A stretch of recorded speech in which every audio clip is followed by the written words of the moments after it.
بسم اللہ الرحمن الرحیم الحمد للہ رب العالمین والعاقبۃ للمتقین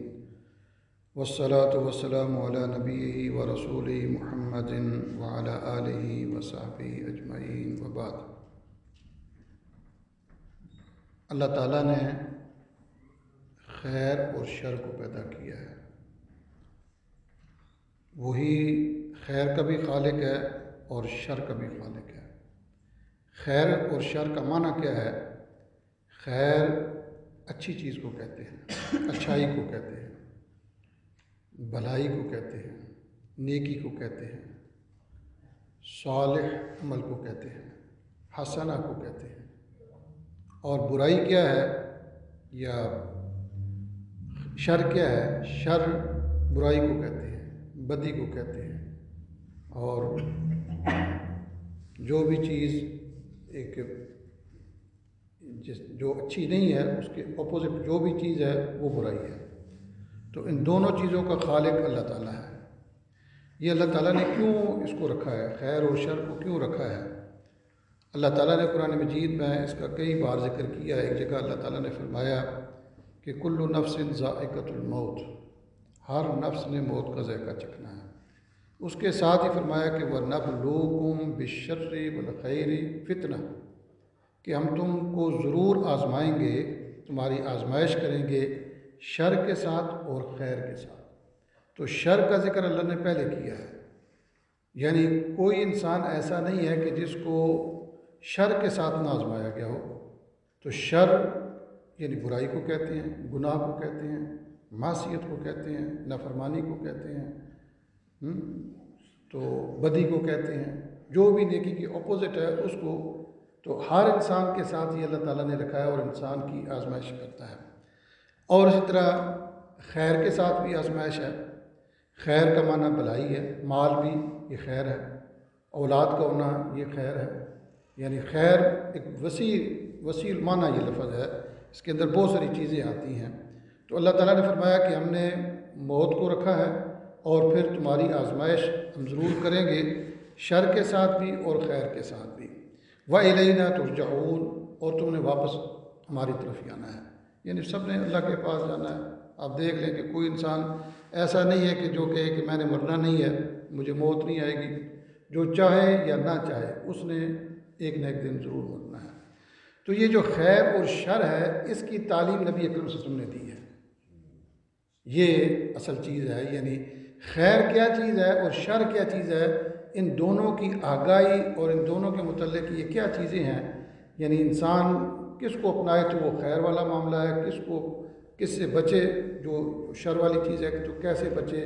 تو ان چیزوں کی تعلیم نبی اکرم صلی اللہ علیہ وسلم نے دی ہے، چاہے وہ عقیدے کے لحاظ سے ہو، چاہے وہ عمل کے لحاظ سے ہو، اخلاق کے لحاظ سے ہو، ہر اعتبار سے نبی علیہ الصلوۃ والسلام نے وہ چیزیں بتلائی ہیں۔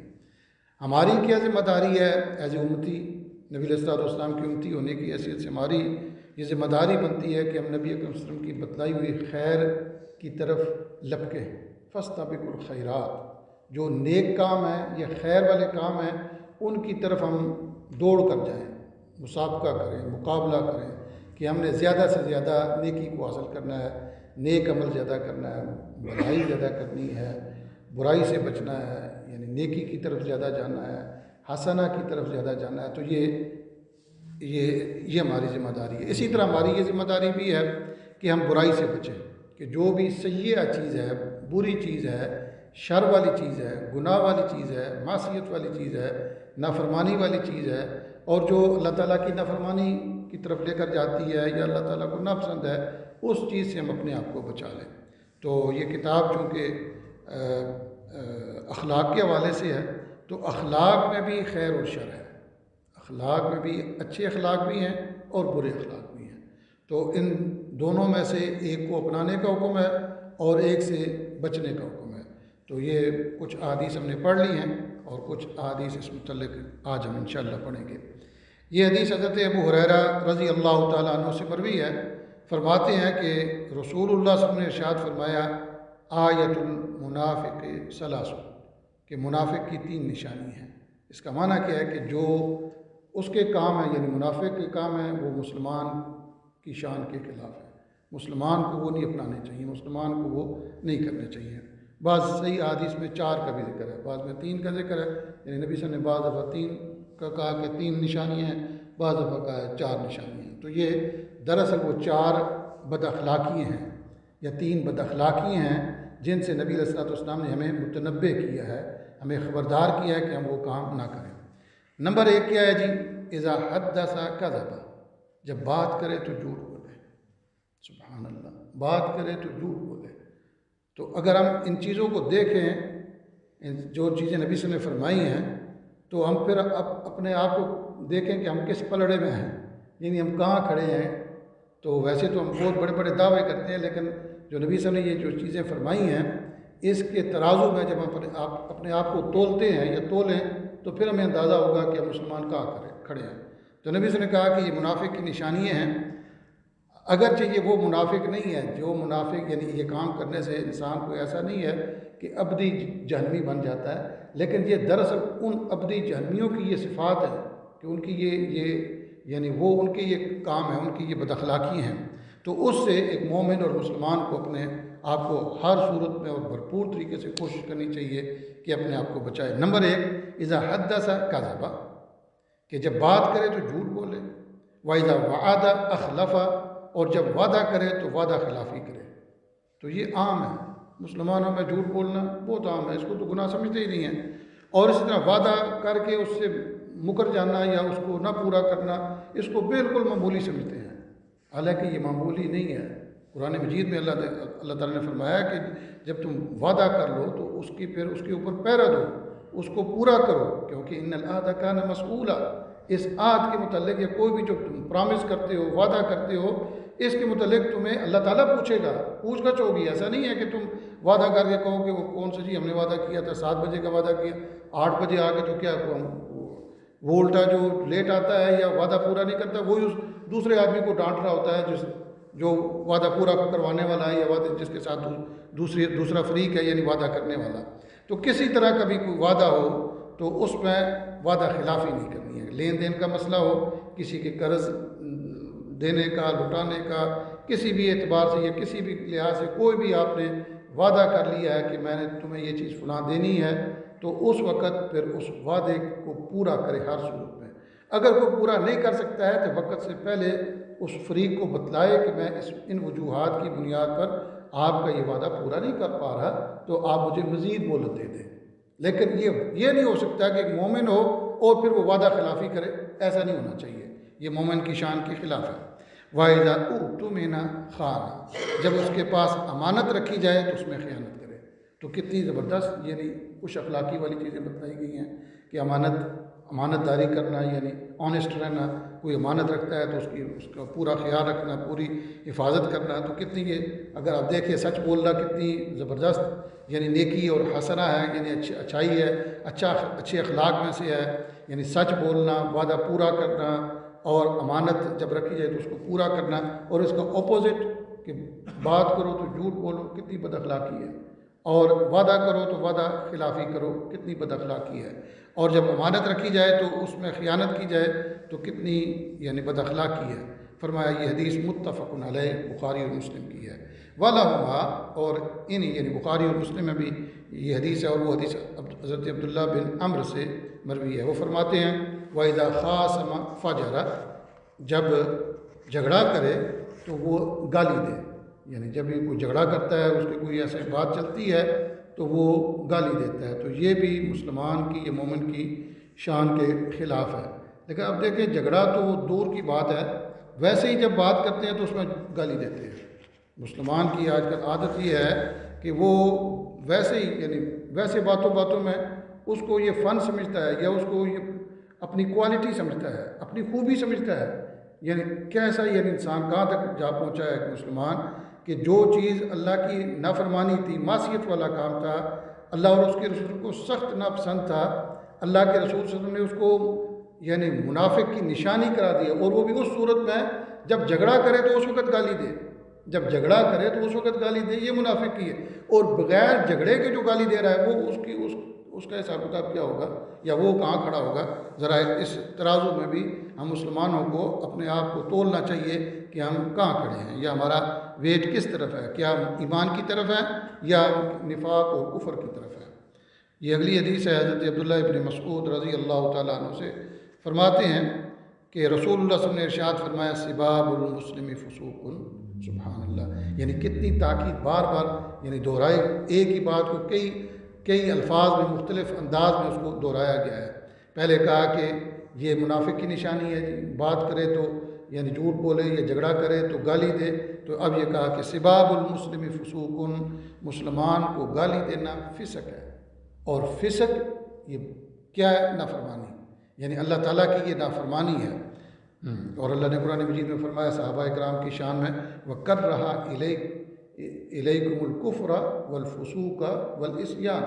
کہ صحابہ اکرام کو اللہ تعالیٰ نے یہ اعزاز بخشا کہ ان کو 4 چیزیں سخت ناپسند تھیں، اللہ تعالیٰ نے ان کے لیے ناپسند کر دی، ان کے دل اس پر یعنی وہ راضی نہیں ہوتے۔ کس چیز پر؟ کفر، ایک کفر اور ایک فسوق اور ایک عصیان، یعنی نافرمانی اور فسق۔ تو فسق یہ سنگین جرم ہے، گناہ ہے، اور یہ انسان کو بہت دور تک پہنچا دیتا ہے۔ اور آج ہم اسے دیکھتے ہیں، میں نے جیسے مثال دی ہے کہ مسلمان یہ جب گالی دیتا ہے اس کو وہ کوالٹی سمجھ رہا ہوتا ہے، یعنی اس کو گناہ ہی نہیں سمجھ رہا ہوتا ہے۔ تو اگر کسی گناہ کو گناہ ہی نہ سمجھنا یا گناہ کو حلال جان لینا، اللہ اکبر، یعنی گناہ کو، کسی بھی اللہ کی نافرمانی کو حلال سمجھ لینا کہ یہ جائز چیز ہے، بھئی یہ حلال چیز ہے، ہو اللہ کی نافرمانی، تو ایسے شخص کے متعلق پوری اہل سنہ کا اتفاق ہے کوئی شخص مسلمان نہیں ہے۔ وہ کہتے ہیں، عقیدے کی کتابوں میں یہ بات لکھی ہوئی ہے کہ لا نکفر بذنب ما لم یستحل، کہ ہم کسی گناہ کی وجہ سے کسی مسلمان کو کافر نہیں کہتے جب تک کہ وہ اس کو حلال نہ سمجھے۔ یعنی کوئی چھوٹے سے چھوٹا گناہ ہو یا بڑے سے بڑا گناہ ہو، وہ اگر گناہ کو گناہ سمجھ کر رہا ہے تو پھر وہ گناہ گار ہے، لیکن اگر وہ گناہ کو حلال جان رہا ہے کہ یہ جائز چیز ہے، حلال چیز ہے، چاہے وہ چھوٹا ہی گناہ کیوں نہ ہو، تو وہ اہل سنہ کا اتفاق ہے کہ ایسا شخص وہ اسلام سے نکل جاتا ہے۔ تو آج ہم دیکھ لیں کہ کس پلڑے میں ہیں۔ تو فرمایا کہ سباب المسلم فسوق، مسلمان کو گالی دینا یہ فسق ہے، وقتالہ کفر، اور اس کے ساتھ لڑائی کرنا، قتال کرنا یہ کفر ہے، یعنی یہ اور بڑا گناہ ہے کہ کسی مسلمان کے ساتھ لڑائی کرے، اور یہ حدیث صحیح بخاری اور صحیح مسلم کی ہے۔ تو کسی مسلمان کے متعلق بھی یعنی اس کو گالی دینا یا اس کے ساتھ بد اخلاقی کرنا یہ بالکل روا نہیں ہے، بالکل جائز نہیں ہے۔ اسلام نے اس کی سخت مذمت کی ہے اور سخت تعلیم دی ہے کہ مسلمان آپس میں بھائی بھائی ہیں، یہ آپس میں بھائیوں کی طرح رہیں، اچھے اخلاق کے ساتھ رہیں، اچھے معاملات کے ساتھ رہیں، اچھے انداز میں رہیں۔ اور اسی طرح یہ حدیث بھی اسی ضمن میں ہے۔ یہ حدیث حضرت ابو ہریرہ رضی اللہ تعالیٰ عنہ سے مروی ہے، فرماتے ہیں کہ رسول اللہ صلی اللہ علیہ وسلم نے ارشاد فرمایا ایاکم والظن، خبردار تم اپنے آپ کو بدگمانی سے بچاؤ، کہ کسی مسلمان کے بارے میں ویسے بدگمانی کر لینا کہ یہ میرے متعلق سوچ رہا تھا جی، یہ میرے متعلق ایسی کارروائی کرے گا، یہ فلاں کرے گا، اور اس بنیاد پر پھر وہ اس کے ساتھ نفرتوں کو پروان چڑھانا اور پھر ناراضگیوں کو پروان چڑھانا اور پتہ نہیں کہاں سے کہاں تک پہنچانا۔ یہ فرمایا کہ ایاکم والظن، اپنے آپ کو بدگمانی سے، یعنی خواہ مخواہ کا برا خیال، یہاں الظن سے مراد یعنی برا خیال ہے۔ بعض دفعہ ظن اچھے معنی میں بھی استعمال ہوتا ہے، حسن الظن من حسن العبادہ، یہ بھی نبی صلی اللہ علیہ وسلم کی حدیث ہے کہ کسی کے متعلق اچھا گمان کر لینا یہ اچھی عبادت ہے، اور وہی گمان اگر آپ برا کرتے ہیں تو اس کے لیے یہ بھی ظن کا لفظ ہے، لیکن وہ بدگمانی اس کا یعنی سوء ظن، برا گمان۔ فرمایا اس سے اپنے آپ کو بچاؤ، کیوں؟ فإن الظن اکذب الحدیث، کیونکہ بدگمانی جھوٹی باتوں میں سے سب سے زیادہ جھوٹی بات ہے، سب سے جھوٹ جو ہے نا بڑا، وہ یہ بدگمانی ہے۔ اور یہ حدیث صحیح بخاری اور صحیح مسلم کی ہے۔ تو اب یہ دیکھیں کہ نبی اکرم صلی اللہ علیہ وسلم نے کیسی اپنی امت کو یا اپنی امت کے افراد کو کس طرح خوبصورت تعلیم دی ہے، کاش کہ ہم مسلمان ان چیزوں کو اپنا لیتے۔ یہ حدیث حضرت معقل بن یسار رضی اللہ تعالیٰ عنہ سے مروی ہے، فرماتے ہیں کہ سمعت رسول اللہ صلی اللہ علیہ وسلم یقول ما من عبد یسترعیہ اللہ رعیۃ یموت یوم یموت وهو غاش لرعیتہ الا حرم اللہ علیہ الجنہ۔ کتنی یہ یعنی سخت حدیث ہے، اور مسلمان ایسی تعلیم سے کس قدر بے خوف بھی ہے، اور اس کو کوئی خطرہ نہیں ہے، اور کوئی وہ اس طرح وہ نڈر ہے کہ کوئی بندہ سوچ بھی نہیں سکتا۔ رسول اللہ صلی اللہ علیہ وسلم نے فرمایا، اور یہ حدیث صحیح بخاری اور صحیح مسلم کی ہے، رسول اللہ صلی اللہ علیہ وسلم نے فرمایا کہ کوئی بندہ ایسا نہیں کہ جس کو اللہ تعالیٰ رعیت دے، رعیت یعنی نگرانی دے کسی طرح کی، کوئی مسجد کا نگران ہے، کوئی چیریٹی کا نگران ہے، کوئی کسی تنظیم کا نگران ہے، کوئی کسی ملک کا نگران ہے، یعنی نگران کا مطلب جو ایک حاکم ہوتا ہے یا جس کے ذمہ وہ سارا کچھ اس کے اختیار میں ہوتا ہے، تو ان لوگوں کے متعلق یہ نبی صلی اللہ علیہ وسلم نے ارشاد فرمایا ہے۔ تو کوئی بھی فرمایا کوئی بندہ جس کو اللہ تعالیٰ کوئی نگرانی دے دے کسی بھی اعتبار سے، یا چاہے چھوٹی نگرانی ہو یا چاہے بڑی نگرانی ہو، اور پھر یموت ہو، وہ مر جائے، اس کو موت آ جائے، یوم یموت، جس دن وہ مرا ہے، وہ غاش لرعیتہ، وہ اپنی اس نگرانی میں یعنی وہ بددیانت ہے، خیانت کرنے والا ہے، اس میں وہ مال ہڑپ کرنے والا ہے، ناجائز اس کو کھانے والا ہے، اس میں مخلص نہیں ہے کسی بھی اعتبار سے، اس میں وہ مخلص نہیں ہے کسی بھی اعتبار سے۔ تو فرمایا الا حرم اللہ علیہ الجنہ، مگر اللہ تعالیٰ نے اس پر جنت کو حرام کر دیا۔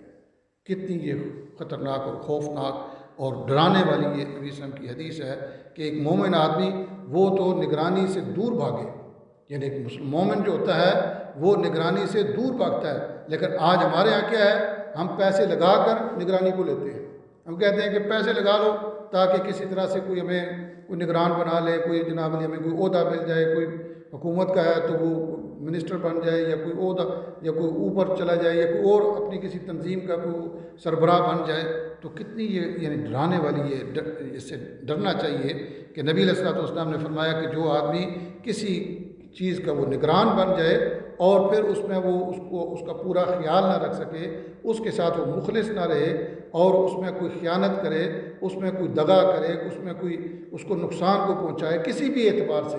تھوڑا سا بھی وہ نقصان پہنچائے گا تو وہ ضمن میں آ جائے گا۔ نبی صلی اللہ علیہ وسلم نے فرمایا کہ اور وہ مر جائے اس حالت میں، اور پھر اس نے اس کو چھوڑا نہ ہو یا توبہ نہ کی ہو اور اس کا ازالہ نہ کیا ہو، تو فرمایا کہ الا حرم اللہ علیہ الجنہ۔ یہ حدیث بھی صحیح بخاری اور صحیح مسلم کی ہے، مسلمانوں کو اس چیز کا بھی خیال رکھنا چاہیے۔ اسی طرح یہ اگلی حدیث حضرت عائشہ رضی اللہ تعالیٰ عنہ سے مروی ہے، فرماتی ہیں کہ رسول اللہ صلی اللہ علیہ وسلم نے ارشاد فرمایا کہ نبی صلی اللہ علیہ وسلم نے یہ بد دعا دی ہے، بیسکلی بد دعا دی ہے، اور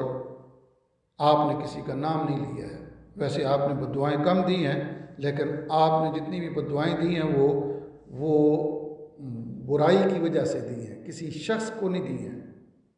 یہ قابل توجہ بات ہے۔ ہمارے ہاں آج بری چیز کو کم اس کو برا کہتے ہیں، ہم شخصیات کو برا کہتے ہیں، کسی فرد کا نام لے کر اس کو برا کہتے ہیں، جبکہ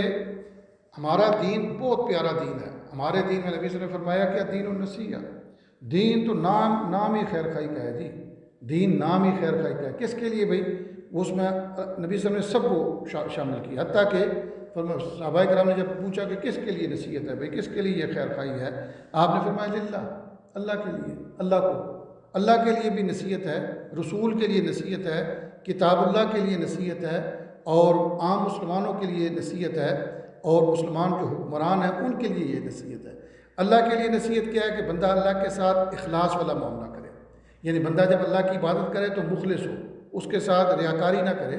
اس کے ساتھ شو آف کا کام نہ کرے، معاملہ نہ کرے، بلکہ اخلاص کے ساتھ اس کے ساتھ رہے، تو یہ اللہ کے لیے نصیحت ہے۔ اور اسی طرح رسول پر ایمان لائے، رسول کی عزت کرے، اس کا احترام کرے، اس کی اتباع کرے، اس کی اطاعت کرے، تو یہ کیا ہے؟ یہ نبی کے اور رسول کے ساتھ اخلاص اور خیر خائی والا معاملہ ہے۔ اسی طرح کتاب اللہ کے ساتھ خیر خائی کیا ہے کہ اس کو پڑھے، اس کو سیکھے، اس کو سمجھے، اس پر عمل کرے، اس کی دعوت دے، تو یہ اس کے ساتھ۔ اسی طرح عام مسلمان کے ساتھ بھی کیا ہے کہ اس کے ساتھ بھی یہ معاملہ ہو کہ اس کے لیے آپ دعا کریں اور اس کے لیے ہمیشہ خیر کا جذبہ رکھیں، اور جو مسلمان حکمران ہیں ان کے ساتھ بھی یہی ہے۔ سبحان اللہ، آج مثال کے طور پر ہمیں سے ہر ایک کمزور ہوتا ہے، تو وہ یا اپنے اولاد میں سے کوئی ایسا کمزور ہوتا ہے کہ میں مثال دیتا ہوں، مثال کے طور پر کوئی آدمی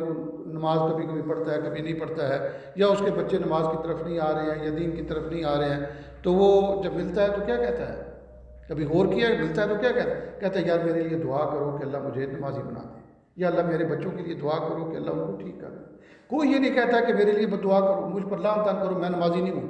میں گناہ گار ہوں تو مجھ پر لعن طعن کرو، میرے بچے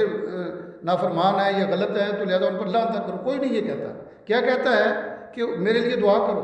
اور میرے بچوں کے لیے دعا کرو، میرے دوست کے لیے دعا کرو، میرے فلاں مسلمان بھائی کے لیے دعا کرو۔ کوئی بھی یہ نہیں کہتا کہ مسلمان بھائی کو،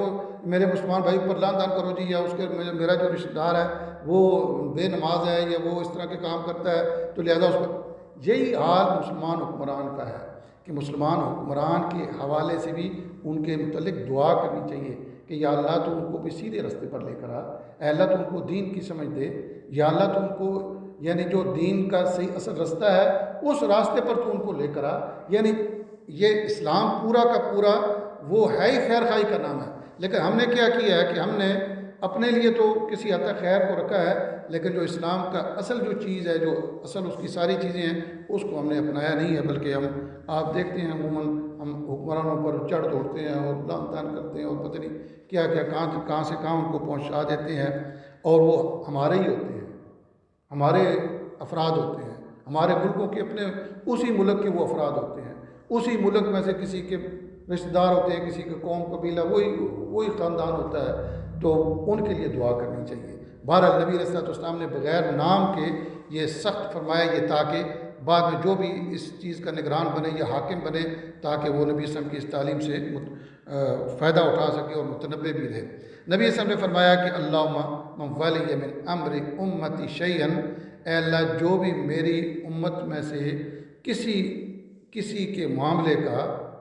نگران بن جائے، کسی بھی معاملے کا، گھر کا بھی نگران بندہ ہوتا ہے، کسی تنظیم کا نگران ہوتا ہے، مسجد کا کوئی نگران ہوتا ہے، کوئی چھوٹی بڑی تنظیم کا نگران ہوتا ہے، حکومت پورے ملک کا وہ نگران ہوتا ہے، کسی طرح کا بھی کوئی نگران ہے، اور پھر وہ کیا کرتا ہے جی، فشق علیہ، وہ ان پر سختی کرتا ہے، ان کے ساتھ ناجائز کام کرتا ہے یا ان پر ظلم زیادتی کرتا ہے۔ گھر کا نگران یعنی جو بڑا ہے، جیسے باپ ہے یا بھائی ہے یا بیٹا جو بھی ہے، یا کسی مسجد کا، کسی چیریٹی کا، کسی تنظیم کا، کسی سوسائٹی کا، کسی کمیٹی کا، کسی کا بھی، اور وہ ان لوگوں پر سختی کرتا ہے۔ فشق علیہ، اے اللہ تو بھی اس پر سختی کر۔ یہ کتنی یہ بد دعا ہے نبی صلی اللہ علیہ وسلم کی، اور یہ صحیح مسلم کی ہے، لیکن نبی علیہ السلام نے نام لے کر اس طرح بد دعائیں نہیں دی ہیں۔ ہاں جو اس طرح کے کام کرے گا تو اس کے لیے نبی علیہ السلام نے یہ بات فرمائی ہے۔ یہ آخری حدیث اس باب کی ہم پڑھتے ہیں آج کے درس کی۔ یہ حدیث حضرت ابو ہریرہ رضی اللہ تعالیٰ عنہ سے مروی ہے،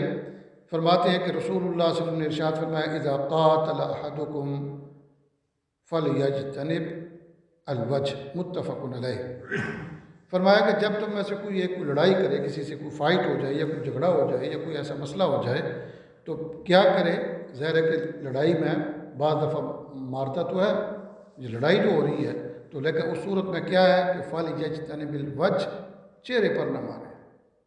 چہرے پر مارنا یہ سخت ناپسند ہے۔ جب لڑائی بھی کہیں ہو جائے تو لڑائی کے موقع پر بھی اپنے دشمن کو بھی آپ چہرے پر نہیں مار سکتے، لیکن اللہ کی دیکھو یہ کیسا نظام ہے کہ لوگوں نے یعنی اللہ کی نافرمانی کے لیے یا بغاوت کے لیے باقاعدہ فائٹ اس قسم کی رکھ دی ہے کہ آپ جو 5 منہ پر کریں گے اس کا نمبر زیادہ ہے، اور وہ لڑنے والے مسلمان ہیں،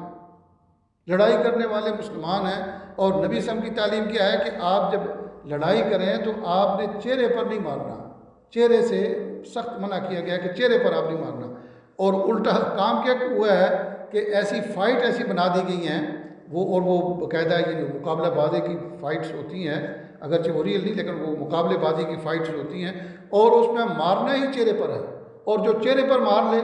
بس وہ سب سے زیادہ نمبر لے جاتا ہے۔ تو یعنی یہ شیطان کی طرف ہم کتنے زیادہ ہوتے ہیں، اور اللہ تعالیٰ کی طرف یا رسول نے جو تعلیم دی ہے اس طرف کتنے ہم کم ہیں، اور اس کی بنیادی وجہ یہ ہے کہ رسول اللہ صلی اللہ علیہ وسلم کی تعلیمات بھی ہمارے پاس نہیں ہیں۔ تو اس لیے علم جو روشنی ہے اس کو ضرور حاصل کرنا چاہیے، کیونکہ اس کے بغیر اندھیرا ہے، اور اندھیرے میں انسان کبھی بھی وہ اپنے منزل مقصود تک نہیں پہنچ سکتا ہے۔ اللہ تعالیٰ سے دعا ہے کہ اللہ تعالیٰ میں سمجھنے سے